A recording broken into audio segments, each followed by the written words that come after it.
மதிய உணவுன்னு எடுத்தோம்னா சோறை இப்படி குமிச்சு அது மேல குழம்பு விட்டு கவளமா உருட்டி அதெல்லாம் வேணாம்.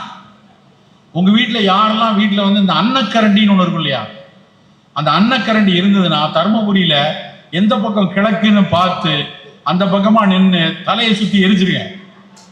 ஏன்னா அந்த அன்னக்கரண்டியை பார்த்தாலே எனக்கு இந்த பிடபிள்யூடி ஆபீஸ்ல பொக்லைன் எந்திரம் வச்சிருப்பாங்கல்ல, பாலமா அப்படி எடுத்து போடுறது, அது மாதிரியே எனக்கு தோணும். உலகத்திலேயே அவ்வளவு பெரிய கரண்டி நம்ம ஊர்ல மட்டும்தாங்க இருக்கு. இவ்வளவு பெரிய அன்னக்கரண்டியை நான் எங்கேயும் பார்த்ததில்லை. அதுல வேற மறுசோறு சாப்பிடலையா நீங்க? மறுசோறுலாம் சாப்பிட போட்டாதீங்க, அவன் போயிடுவான். சோறு ஒரு தடவை போட்டா போதும். இனிமேல் முடிந்தா சோறுக்கு ஸ்பூன் வச்சுக்கலாம். ஸ்பூன்ல எடுத்து போட்டு கை கொஞ்சம் வலிச்சாது நிறுத்திடுவோம். சோறு குறையா இருக்கணும். காய்கறி, கீரை, புலால் உணவு, மீனோ முட்டையோ மட்டனோ எது வேணாலும் எடுங்க, ஆனா சோறு குறைவா தான் எடுக்கணும். அந்த அரிசி சோறும் வெள்ளையா இருக்க வேண்டாம். பல பேருக்கு வெள்ளை வியாதி இருக்கு. வெள்ளையா இருக்க அவன் போய் சொல்ல மாட்டான், அப்படிலாம் படம் எடுக்கிறாங்க. உண்மையிலேயே கருப்பு தான் சிறப்பு. ஆக சிறந்தது கருப்பு தான். இருக்கிற நிறங்களிலேயே கருப்பு தான் சிறப்பு, அது எல்லா விஷயத்திலையும். ஆனா நம்ம வந்து தவறுதலா மனதில் வந்து வெள்ளைன்னு ஒரு வெள்ளை வியாதி பிடிச்சி அலையிறோம். வேண்டாம். அரிசி மிகச்சிறப்பா இருந்துச்சு, அதுக்கு பட்டை தீட்டி பாலிஷ் போட்டு சில்கி பாலிஷ்லாம் போடுறான். அதுக்கு சினிமால நடிக்க போகுது. அப்படியே மின்னணுமா அரிசி, அப்படி மல்லிகைப்பூ மாதிரி அரிசி இருக்கணுங்கிறான். ஏன் மல்லிகைப்பூனா மல்லிகைப்பூ போய் வாங்கிக்க, அரிசியில எதுக்கு மல்லிகைப்பூ மாதிரி இட்லி, மல்லிகைப்பூ மாதிரி அரிசி தேவையில்லை. உங்க வீட்டு சோறு ஆஷ் கலர்ல இருக்கணும், இட்லி நல்ல பழுப்பு கலர்ல இருக்கணும். நான் ஒரு நாள் ஒருத்தன் வீட்டுக்கு போயிருந்தேன், ஒரு ஃப்ரெண்டு வீட்டுக்கு. அங்கே போயிருந்தப்ப ஒரு அம்மா என்னை அந்த இடத்துல அவங்க அம்மாவும் பையனும் வேற ஏதோ வேலையாக வந்திருக்காங்க. வந்தப்போ அந்த அம்மா என்னை பார்த்தோடனே கண்டுபிடிச்சிருச்சு. சார் நீங்க இந்த கம்பு சோளம் அப்படின்னு என்னை பார்த்தோடனே கண்டுபிடிச்சி ரொம்ப ஆர்வமாக அவங்களோட ஒரு செல்ஃபி எடுத்துக்கலாமாலாம் எடுத்தாங்க. அவன் பையன் அவனுக்கு அவன் உலகத்துலேயே நான் கிடையாது, என்னை யாருன்னே தெரியாது அவனுக்கு. அவன் ஃபோனில் ஏதோ நோண்டிகிட்டு இருந்தான். அவனை கூப்பிட்டு டே இந்த அங்கிள் தெரியுதா, இந்த அங்கிள் தெரியுதான்னு அவங்களுக்கு பரபரப்பில் காட்டுறாங்க. அவன் தெரியல அப்படின்னு பார்த்துட்டு இருக்கான். அப்புறம் அவன்கிட்ட வந்து டே நம்ம வீட்டில் நான் அந்த வரகு தோசை சோள பணியாரம்லாம் செய்வேன்ல, இவர் சொல்லித்தான் அப்படின்னா. உடனே அவன் என்னை இப்படி ஒரு முறை முறைச்சான். நான் ஏதோ ஒரு சம்பவம் நடக்க போகுது அப்படின்னு தயாராகிட்டேன். அவன் ஒரு கேள்வி கேட்டான் பாருங்க என்னை பார்த்து, நீங்க தான் இந்த அழுக்கு தோசை அழுக்கு இட்லிலாம் ஆக்கினதா? ஒழுங்கா வெள்ளை இருந்த இட்லியை எல்லா இடத்துலையும் இப்படி அழுக்காக்கிட்டீங்களேன்னா. அவனை அதுக்கு பேரு அழுக்கு தோசைன்னு வச்சிருக்கான். உண்மையிலே வேதனையா இருந்துச்சு. கருப்பை அழுக்கு என்று நாம் கற்றுக் கொடுத்திருக்கிறோம். அந்த சமூகம் எவ்வளவு தவறான விஷயம். கருப்பு சிறப்புன்னு கற்றுக்கணும். அவன்கிட்ட கொஞ்ச நேரம் கிளாஸ் எடுத்த, டேய் அழுக்கு இல்லடா, அதை அழுக்குன்னு நினைக்காத அப்படின்னு சொல்லி அவனுக்கு அதை பேச வேண்டிய சூழல் இருந்தது. நண்பர்களே, நம்ம வீட்டில் சோறு சிகப்பா இருக்கலாம், மாப்பிள்ளை சம்பா போட்டு சிவப்பா இருக்கலாம், கருப்பு கவுனி போட்டு கருப்பு கவுனி அரிசி வச்சுக்கலாம். சிறுதானிய அரிசிகள் கண்டிப்பா ஏதாவது வாரத்துக்கு 4 நாளாவது, ஒரு நாள் கம்பச்சோறு, ஒரு நாள் வரகரிசி சோறு, ஒரு நாள் வந்து திணை சோறு, ஒரு நாள் ஒரு சாமை தயிர் சாதம், ஒரு நாள் குதிரைவாளியில ஒரு பிரியாணி. ஏன் செய்யக்கூடாது? எல்லா நாளும் நமக்கு அப்படியே சில்கி பாலிஷ் பொன்னி வேணும்னு நினைக்க வேண்டாம்.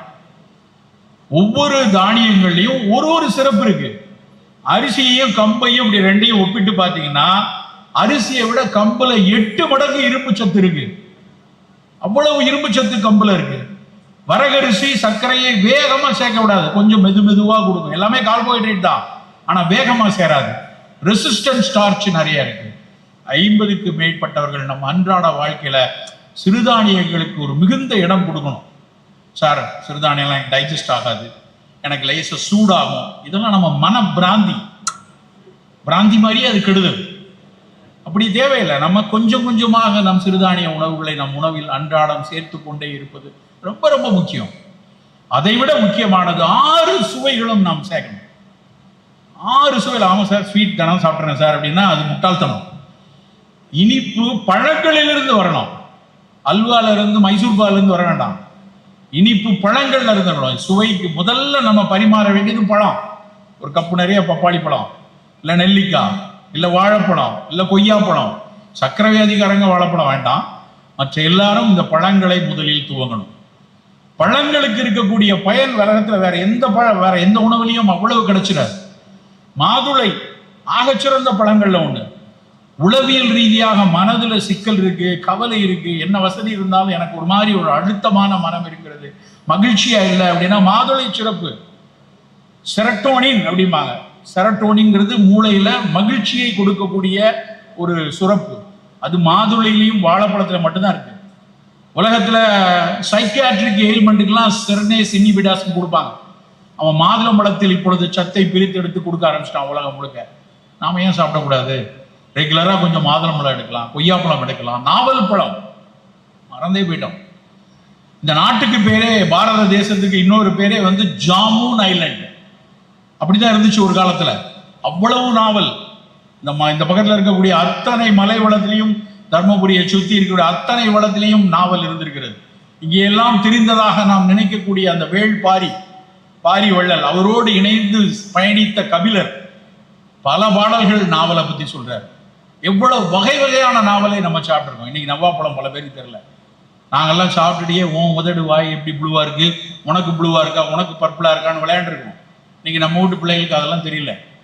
என்ன ப்ளூ, அதாவது இந்த சாக்லேட்ஸ்ல வந்து கலரிங் ஏஜென்ட் போட்டு வருது அப்படின்னு கேட்குறாங்க.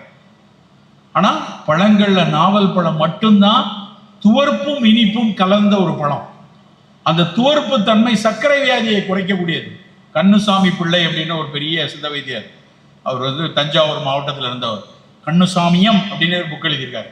அதுல வந்து அந்த நாவல் பழத்தினுடைய கொட்டை, அதுல இருக்க மேல் சுவர் எந்த அளவுக்கு சர்க்கரையை கட்டுப்படுத்தும் என்று ஒரு மாத்திரையை கொடுக்குறாங்க. இன்னைக்கு பல ஆராய்ச்சி படி அது எவ்வளவு பயன்படுதுன்னு நாங்க பார்க்கிறோம். அவ்வளவு சிறப்பான பழங்கள் பிரதானமா நம்ம உணவுல இருக்கும். ஃபர்ஸ்ட் ஃப்ரூட்ஸ் தான் கொடுக்கணும். வெளிநாட்டுக்காரன் வந்து அதை வந்து டெசர்ட்னு ஆக்கி கடைசியில கொடுக்கலாம். நல்லா தின்னு முடிச்சுட்டு கடைசியா பந்தியில போனா பழம் சாப்பிட்றீங்களா, அது சர்க்கரையை தான் கூட்டும். பழங்களை முதல்ல சாப்பிட்டுக்கணும். உங்க பரிமாறும் போது முதல்ல பழம். இனிப்புக்கு தலை தித்திப்பு கடை கைப்பு அப்படின்னு யாரு ஆச்சார கோவையில சொல்லியிருக்காரு. தலை தித்திப்பு கடை கைப்பு. முதல்ல இனிப்பு பழங்கள், கசப்பு கடைசியில் இருக்கணும். கசப்பு நம்ம மறந்தே போயிட்டோம். நல்லா யோசிச்சு பாருங்க. இன்றையிலிருந்து கடந்த 7 நாட்கள்ல எத்தனை பேர் நம்மில் தினசரி கசப்பு சாப்பிடுவோம்? தினசரி இருக்காது. தினசரி எத்தனை பேர் உப்பு சாப்பிடுவோம்? எல்லாரும் சாப்பிடுவோம். எல்லாரும் உப்பு இல்லாம சாப்பிடுறது இல்லை. ஏன்னா சொல்லிட்டேன், உப்பு இல்லா பண்டம் குப்பை இல்லைன்னு சொல்லியிருக்காங்க சார். உப்பு போடாம சாப்பிடவே முடியாது. ரொம்ப கொடூரமான விஷயம் என்னன்னா, உலகத்திலேயே மிக அதிகமா உப்பு சாப்பிட்ற கூட்டம் நம்ம தான். உலக சுகாதார நிறுவனம் வந்து ஒரு நாளைக்கு 4 கிராம் தான் உப்பு சாப்பிட சொல்லுது. நம்ம எவ்வளவு சாப்பிட்றோம் தெரியுமா? 8 கிராம். அதனாலதான் சிறுநீரக நோய்கள் கூடிக்கொண்டே இருக்கிறது. நண்பர்களே, ஒரு நல்ல ஒண்ணு புரிஞ்சுக்கோங்க. பல விஷயத்தை நம்ம தப்பா புரிந்து கொள்கிறோம். உப்பில்லா பண்டம் குப்பையிலேங்கிறது வந்து டேஸ்டுக்காக சொன்னதில்லை. ஒரு அழகான புத்தகம், அது மறந்துட்டேன் அந்த தலைப்பு, ஜெயமோகன் எழுதின ஒரு புத்தகம். ஒரு புறவின்னு, ஒரு ஈராறு புறவின்னு அந்த புத்தகம், ஒரு கதை. அதுல ஒரு சித்தர் சொல்றாரு. ஒரு சித்தர் மேல இருக்காரு. அவரை பார்க்கறது நானும் சித்தராகணும் அப்படின்னு சொல்லிட்டு ஒருத்தர் கண்ணாப்பினான்னு தவம்லாம் செய்யணுமா அப்படிலாம் கேட்டுட்டு போயிருக்காரு. நான் மேல இருப்பேன், நீ 2 தடவை மேலையும் கீழே ஏறி வாங்குறாரு. அது மொட்டை பாறை. அந்த வெயில்ல ஏறி வேர்த்து விறுவிறுத்து மேல போய், ஐயா இங்க வர சொன்னீங்களே இந்த வெயிலோட, எப்படி நான் சித்தராகிறது அப்படின்னு கேட்டப்ப, உனக்கு ஒரு செய்தி சொல்றேன், முதல்ல உன் உடம்ப நல்லா பார்த்துக்கணும். உப்பில்லா பண்டம் குப்பையிலே அப்படிங்கிறார். இவருக்கு புரியல, என்னன்னா உப்பில்லா பண்டம் குப்பையிலேங்கிறார். உன் உடம்புல இருந்து வேர்வை வெளியே வரல அப்படின்னா உன் உடம்பு குப்பையில போயிடும். நல்ல வேர்க்க விறுவிறுக்க வேலை செய்டா, அதுதான்டா உப்பில்லா பண்டம் குப்பையிலேன்னு சொல்லியிருக்காரு. ஆச்சரியமா இருக்கு, நம்ம மக்கள் எப்படி யோசிச்சிருக்காங்க. ஆனா நாம வந்து ஊறுகாய் போட்டுன்னுப்பா, உப்பில்லா பண்டம் குப்பையில ஊறுகாயை போடு, தொக்க போடு, உப்பை கொஞ்சம் கூட போடு, நம்ம போட்டு சாப்பிட்டுட்டு இருக்கோம். உப்பை குறைவாக எடுத்துக்கொள்ளுங்கள், இனிப்பை குறைவாக எடுத்துக்கொள்ளுங்க, கசப்பையும் துவர்ப்பையும் கூடுதலா எடுத்துக்கொள்ளணும். உப்பு இனிப்பும் குறைச்சிக்கணும், கசப்பும் துவர்ப்பும் கூட்டிக்கணும். கசப்பு எதுல எல்லாம் இருக்கு? ஒன்லி வேப்பிலையில மட்டும் இல்ல, கருவேப்பிலை, சுண்டக்காய், வெந்தயம், கோவக்காய், எல்லாத்துலயும் கசப்பு இருக்கு. எதுவுமே இல்லையா, வெந்தயத்தை பொடி பண்ணி வச்சுக்கலாம். ஒரு 1/2 ஸ்பூன் காலையிலையும் மதியமும் அந்த கசப்பு நமக்குள்ள போயிட்டு இருந்தா சர்க்கரை வியாதிக்கு, ரத்த கொழுப்புக்கு, மாரடைப்புக்கு அத்தனைக்கும் வெந்தயம் ஒண்ணு போதும். அது பெரிய கம்பு சூத்திரமா? 100 கிராம் வெந்தயத்தை வறுத்து பொடி பண்ணி ஒரு பாட்டில்ல வச்சுக்கிட்டு ஒரு ஸ்பூன் வாயில போட்டு தண்ணி குடிக்கலாம். இருக்கிற தானியங்கள்லயே அதிக ஃபைபர், அதாவது சாலிபிள் ஃபைபர், இன்சாலிபிள் ஃபைபர், கரையக்கூடிய நார், கரையாத நார். கரையக்கூடிய நார் வந்து இதயத்துக்கு நல்லது. கரையாத நார் வந்து மலத்தை வெளியே தள்ளும், எளிதா வெளியே தள்ளும். அது போய் உள்ள போய் குடல்ல நீரெல்லாம் உறிஞ்சிட்டு மலத்தை சாஃபனிங் பண்ணி அனுப்பும். அது ரெண்டும் இல்லை, ஒரே பொருள் வெந்தயம் மட்டும்தான். இப்போ வெந்தயத்தை நம்ம தினம் சாப்பிடணுமா வேணாமா? ஒன்றும் பெரிய விலையெல்லாம் இல்லையா, 150 ரூபாய்க்கு கிடைக்குதா கிலோ. அப்போ அதை பொடி பண்ணி வச்சுக்கிட்டு ஒரு ஸ்பூன் காலையும் மதியம் வெந்தயம் எடுத்துக்கணும். கசப்பான சுவை. துவர்ப்பு வாழைப்பூல இருக்கு, வாழைத்தண்டுல இருக்கு.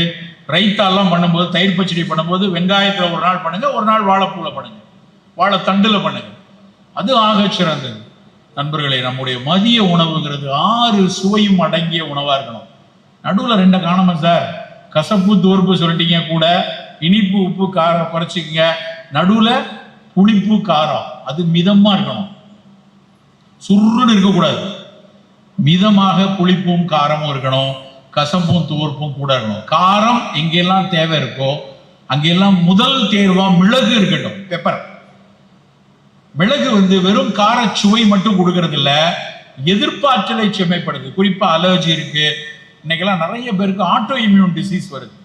எங்க திரும்பினாலும் சார் காலையில எந்திரிச்சா கையை மடக்க முடியல, நீட்ட முடியல, ஜாயிண்ட்ல எல்லாம் பெயின் இருக்கு, ரொமட்டாலஜிஸ்ட போய் பார்த்தா அவர் ஒன்றும் இல்லைங்கிறாரு.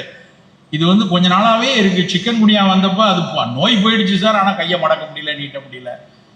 இதை ஆட்டோ இம்யூன் ஆர்த்ராலஜியா அப்படிங்கிறாங்க. அந்த ஆட்டோ இம்யூன்னால முடி கூட்டுது சிலருக்கு, திடீர் சர்க்கரை நோய் வருது, எக்ஸிமா வருது, சொரியாசிஸ் வருது. இந்த ஆட்டோ இம்யூன் எல்லாம் வராம காத்துக்கிறதுக்கு மிளகு ரெகுலரா எடுத்துக்கணும். சாப்பாட்டுல மிளகு தூள், நான் அதை மருந்தா சொல்லல, ஒரு ப்ரிவென்டிவா மிளகு சேர்க்க சேர்க்க அது இம்யூன் மாடுலேஷன் கொடுத்து கொண்டே இருக்கு. நண்பர்களே, நம்முடைய அக்கறை ஒவ்வொரு நாளும் ஒவ்வொரு வேளை உணவில் இருக்கணும். அந்த உணவை மிக ரசிச்சு ருசிச்சு நன்றியோடு சாப்பிடணும். சமீபத்தில் நான் ஒரு புத்தகம் படித்தேன், 10 மினிட் புக்குன்னு ஒன்று இருக்கு. நீங்கள் காலையில் நடைப்பயிற்சி இருக்கிறவங்கலாம் முடிஞ்சா செய்யுங்க. அந்த 10 மினிட் புக்குங்கிறத வாசிக்கலாம், இல்லை காதில் அது கேட்டுகிட்டே போகலாம். அது லிசனிங்கும் இருக்கு, 2க்கும் இருக்கு. ஒரு வருடத்திற்கு 5000 ரூபாய் வாங்குறாங்க, $50. அது எத்தனை 500 புஸ்தகம் வேணாலும் நீங்கள் படிக்கலாம். அதில் ஒரு புஸ்தகம் நான் படித்தேன், ரொம்ப ஆச்சரியமாக ஒரு விஷயம் போட்டிருந்தான். மைக்கேல் கிரிகர் அப்படின்னு ஒருத்தர் எழுதியிருக்காரு. அவர் என்ன சொல்றாரு அப்படின்னா, நீ 18 முதல் 20 நிமிடம் ஒவ்வொரு வேளை உணவையும் சாப்பிடணும்னு. நானும் என் ஒய்ஃபும் 2 பேரும் சேர்ந்து நம்ம இதை பிளான் பண்ணுவோம்பா. 20 நிமிஷம் சாப்பிடணும், எங்களால் 12 நிமிஷத்துக்கு மேலே சாப்பிடவே முடியல. நம்மளை எத்தனை பேரால 20 நிமிஷம் ஒரு உணவை எடுக்க முடியும்னு நாளைக்கு ட்ரை பண்ணி பாருங்களேன். பழகிட்டோம் வேகமா. நம்ம என்னன்னா, அந்த 1 நிமிடம் 2 நிமிடம் சவைக்கும் போதே நம்ம எண்ணம் வேற எங்கேயோ போயிருக்கு. அந்த எண்ணம் வேற போன உடனே டபக்குன்னு நம்ம முழுங்கிருக்கு, வாய் முழுங்கிருக்கு. அப்படியே பழகிடும். அவன் என்ன சொல்றான்னா, நீ நொறுங்கி நல்ல வாயால நொறுக்கி உமிழ்நீரை கலந்து ரசித்து அதை ஒரு தவப்பயிற்சி மாதிரி சாப்பிட சொல்றான். அந்த சமைத்தவர்களுக்கு நன்றி கூறலாம்.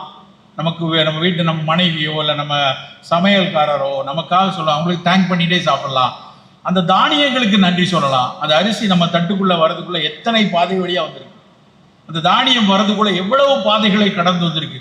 அதுக்காக கண்ணுக்கு தெரியாத மண்ணுக்கு கூட இருக்கிற நுண்ணுயிர்கள் வேலை செஞ்சிருக்கு, மண்புழு வேலை செஞ்சிருக்கு, உழவன் வேலை செய்திருக்கிறான், வணிகர் வேலை செய்திருக்கிறாரு, அதை எடுத்துக்கொண்டு வந்த ஒரு சிப்பந்தி வேலை செய்திருக்கிறார், நம்முடைய அம்மா வேலை செஞ்சிருக்காங்க, கணவர் வேலை எல்லாருடைய பணியும் அந்த சோத்துக்கு அதுக்கு பின்னாடி இருக்க அத்தனை பேருக்கு ஒரு நன்றி சொன்னா என்ன, இறைவனுக்கு நன்றி சொல்றோம். அதோட சேர்ந்து இது அத்தனை பேருக்கும் அந்த நன்றி உணர்வோடு அந்த சுவைத்து நேரம் எடுத்து சாப்பிடுங்க. நம்ம சாப்பிடும் போதே ஒரு பக்கம் போனை நோண்டிக்கிட்டு, இன்னொரு பக்கம் சில பேர்லாம் காதில் இதை மாட்டிக்கிட்டே இயர் ட்ரம் போட்டுட்டே சாப்பிட்றான். அந்த அளவுக்கு அவங்க பரபரன்னு இருக்காங்க. அப்படி பரபரன்னு வேகமான வாழ்க்கை இருந்தால் வேகமான நோய் வேகமாக போயிடுவோம். அப்படி இருக்கக்கூடாது. சவைத்து ருசித்து அந்த சாப்பிடக்கூடிய உணவை ஒவ்வொரு கணமும் ருசித்து சவைத்து சாப்பிடக்கூடிய பழக்கம் வைத்துக்கணும். இது மதிய உணவுல